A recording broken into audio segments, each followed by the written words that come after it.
Product universe here. President Donald Trump vows to save Washington, D.C. from crime. Wow. I've been up here a lot. I've never seen a crowd like this. I think we need a ballroom, and that's happening. It's going to be a beautiful ballroom. This is really a lot of people, most I've ever seen in this room. And we're here for a very serious purpose, Something's out of control, but we're going to put it in control very quickly like we did on the southern border. I'm announcing a historic action to rescue our nation's capital from crime, bloodshed, bedlam, and squalor, and worse. This is Liberation Day in D.C., and we're going to take our capital back. We're taking it back under the authorities vested in me as the President of the United States. I'm officially invoking Section 740 of the District of Columbia Home Rule Act. You know what that is? And placing the D.C. Metropolitan Police Department under direct federal control, and you'll be meeting the people that will be directly involved with that. Very good people, but they're tough, and they know what's happening, and they've done it before. In addition, I'm deploying the National Guard to help reestablish law, order, and public safety in Washington, D.C., and they're going to be allowed to do their job properly. And you people are victims of it, too. You know, you're reporters, and I understand a lot of you tend to be on the liberal side, but you don't want to get mugged and raped and shot and killed. And you all know people and friends of yours that happened. And so you can be anything you want, but you want to have safety in the streets. You want to be able to leave your apartment or your house where you live and feel safe and go into a store to buy a newspaper or buy something. And you don't have that now. The murder rate in Washington today is higher than that of Bogota, Colombia, Mexico City, some of the places that you hear about as being the worst places on earth, much higher. This is much higher. The number of car thefts has doubled over the past 5 years, and the number of carjackings has more than tripled.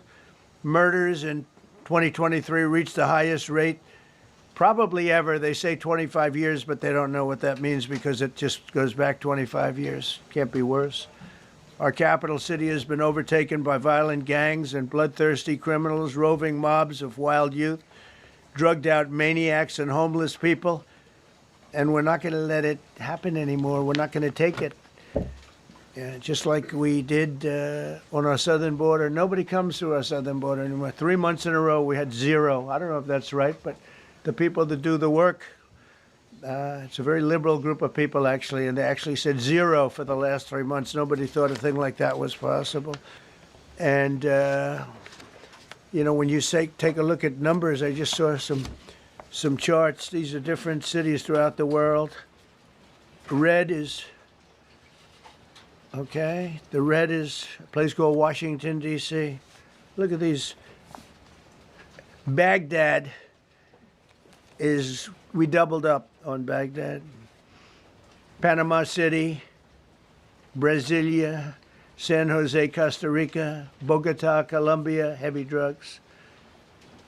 Mexico City, I mentioned, Lima, Peru, all double and triple what they are. So do you want to live in places like that? I don't think so. And I think the people in this room, if you wrote correctly, you'd see, look at the kind of numbers we have.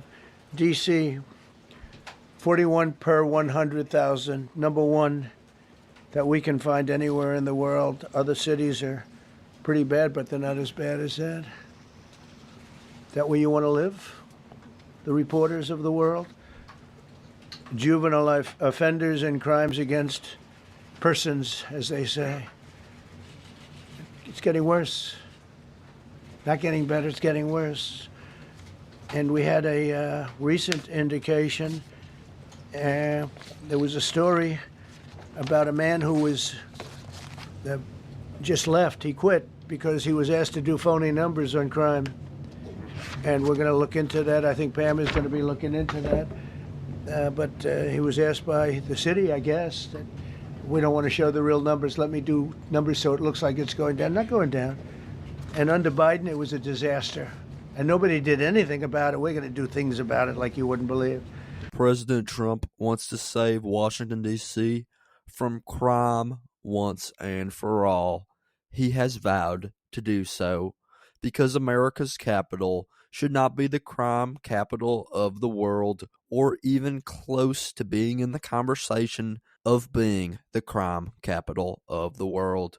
It should be a safe city, which it is not currently. It is an extremely violent city, as cities like Bogota, Colombia, and Baghdad, Iraq, are safer than Washington, D.C., according to the numbers. So that is not good at all. Washington, D.C. is like Gotham City before Batman came along. But with President Trump, Batman is coming. He is coming to save the city from crime and evildoers. President Trump is sending in the National Guard to stop the crime and to hopefully stop all of the violence in Washington, stopping the theft, the carjacking, the homicide, all other crimes, and to clean up the streets so that America's capital can be a shining example of America once again. President Trump will be putting a stop to the crimes like he put a stop to the illegal immigration at the southern border, as the numbers of illegal immigration have been at zero, a number that President Trump said he didn't quite believe, but since liberals were the ones reporting the numbers, he believes it, because if the numbers were more than zero, they would be all over the news. But since the illegal immigration numbers are so low, it is a mute topic in the media. Trump will also put a stop to the packs of juveniles who are terrorizing the streets of D.C., as he will prosecute them. There are no more free passes because of their age. Prosecuting the packs of these juvenile criminal gangs will make a huge impact, along with the deployment of the National Guard. President Trump is taking the steps needed to make Washington, D.C. safer for all Americans, something that we all support as Americans because we all want to live in a society without crime and evil. President Trump will save D.C. just as Batman saved Gotham. But that's just my 2 cents, and you're entitled to your 2 cents. If you want, share your opinion in the comments below, as all viewpoints are welcome. If you enjoyed this informational and educational video, then give the video a like and turn on my channel notifications so that you'll be notified the next time I release a new video. Thanks for watching. God bless you and God bless America. Click on the videos on the screen to continue watching my content.